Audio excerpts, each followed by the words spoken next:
Yan, ito yung gamit nilang oil filter. Bosch siya. So branded. Diba? Para sa ating CV650R. May mas mahal pa raw na oil filter. Ayan. Papatingnan lang natin, no? So pero ito branded na to eh. Ayan daw yung mas mahal. Magkano naman to? 700 tapos ito 350. Ang laki ng diferensya niya. Kalahati. Sige, ito na lang, boss na lang. Ayan. Tapos ito, liquid moly yung ipapakabit natin. Papakarga natin ng tatlong oil. 900 ang isa. Para sa ating CV. Kala ko dalawa lang eh. Ayan. So ito yung branded talaga, made in Germany naman. Ayan. So ito yung isa pang option. Itong ADNOC Voyager. Alam ko po, fully synthetic siya. Yan. Pag ito, ang papakabit nyo sa CB650R nyo, tatlo nito. So on total, kasama yung labor na 500, pati yung oil filter, 2,800. So pag ito, 2,800. Okay? So pag ito naman, liquid moly, ang total nyo, kasama labor, oil filter, 3,550. So itong isang oil na to 900 na. No, ganun siya kamahal. Tapos ito 650. Yan. So ito na lang pinakabit natin. Pinakarga natin. Yan. So baba na tayo at didikit natin itong ating work order form. Okay. Subscriber natin. Anong name mo, kuya? Mio po. Mio. Yan. Mio. Yung Ninja 400 pa lang. Yan. Fans pa na. Subscriber pa na sa Ninja 400 natin. Kaya nga eh. Upgrade na eh. Wala, nabubudol tayo ng mga ka-ride natin eh. Kasi binobombahan ako eh. Kaya tuloy lumaki na lumaki. Sige. Ayan, nakapila na yung ating CV. Pang-anim. So ito yung motor ng subscriber natin. Si Neo. Yan, Ninja 400. So tagal na, no? Ninja 400 tayo. Yung pala yung napapanood niya sa atin. So bumili siya ng Ninja 400. Ayan. Naka Orion 5 siya. Nakakamiss yung Ninja 400 natin. Salang na, sasalang. Itim ng langis. Sige, ride safe.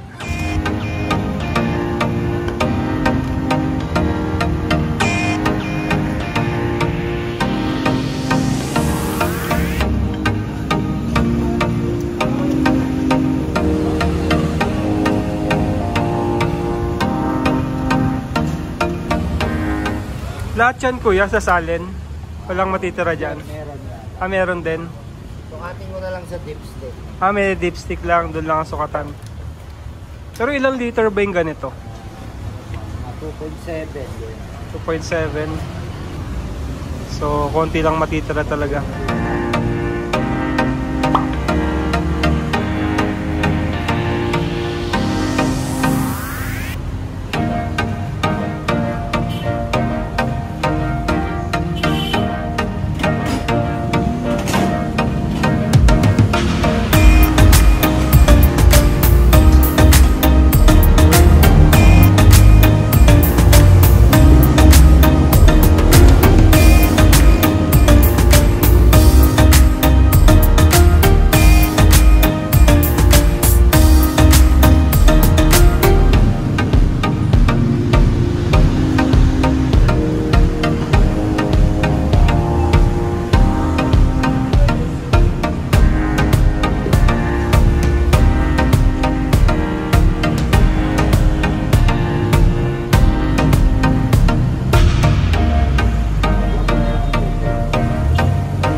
Kulang.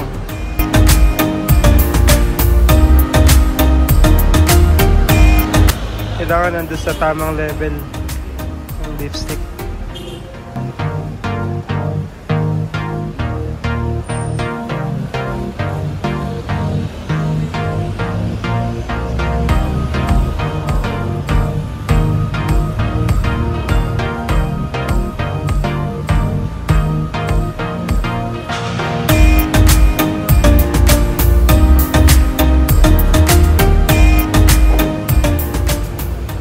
Okay na.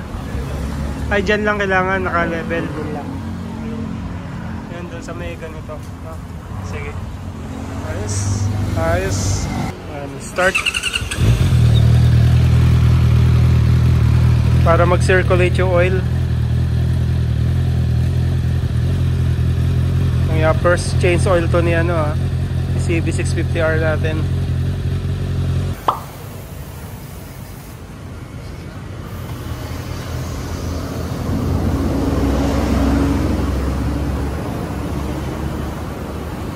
So yan mga ka-JTech, nag-stop over na tayo dito sa SB, yung tambayan natin. So malapit lang to sa EA Ninja Shop.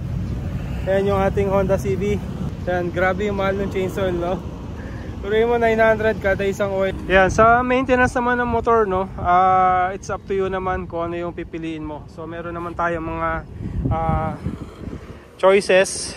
So merong mahal na oil, merong mura. Actually, pwede mo gamitin yung mga nabibili lang sa Shell eh. No? May fully synthetic din sila doon na hindi ganoon ang presyo. Kasi pag binili mo sa mga ano to, sa mga kasa, yung EA Ninja Shop kasi parang ano na rin kasi yan eh. Parang kasa na rin yung mga presyo nila, pati service nila, 500, no? Tapos yung oil filter, sabi nila may mas maganda daw doon. Hindi na natin kinuha yun kasi pare-pareho lang naman yan. Kung may budget ka nga lang, so yun, kunin mo. Hindi tayo dito nag-park eh, init eh oh. So dito tayo sa may ano, sa may under the tree. Yan. Change oil na natin ito sa ating Honda CB at pwede na natin siya ilayo, mga ride. Ayan, ito marami nagsasabi sa akin na to eh, kung nagagandaan daw sila dito. Kasi para hindi halata tayo nilagay kung ano, yung top box bracket. No? So hindi siya halata. So maganda rin to pag may back ride ako, napapatungan to ng bag nung ano eh, ni OBR natin kasi may backpack siya. So nakasapo dito. So hindi siya ano, hindi siya ngawit. So unlike yung wala, nakabitin sa likod niya. Yung lahat ng weight nasa likod, nasa ano, shoulder. Ayan. So yun mga ka-JTech, so sa maintenance naman ng motor, it's up to you. Pwedeng ikaw naman actually talaga yung mag-change oil, aralin mo lang.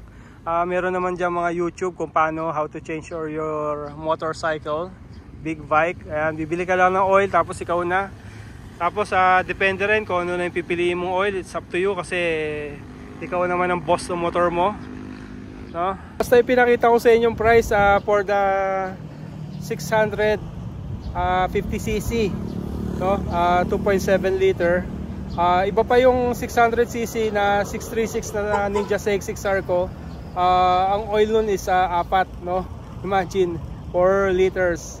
So, tapos yung 1 litro niya, kukunti lang dun talaga yung mababawas, parang katiting lang na ganyan. So, talagang gagastos ka. So, pwede mo naman i-keep yung isang oil na yon para dun sa next change oil mo. Hindi ka na bibili ng pang-4, so 3 na lang bibilin mo. So yan, mga diskarte yan lang.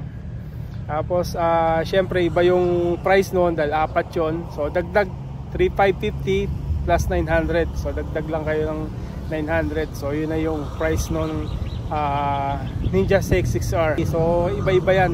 Ang pinakamatipid yung mga 400cc na 2 liters lang ng oil.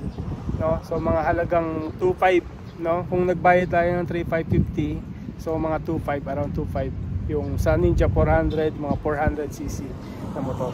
So okay mga ka-JTech, yun yung ating vlog. So hope na may natutunan kayo at nalaman nyo kung magkano yung maintenance ng motor.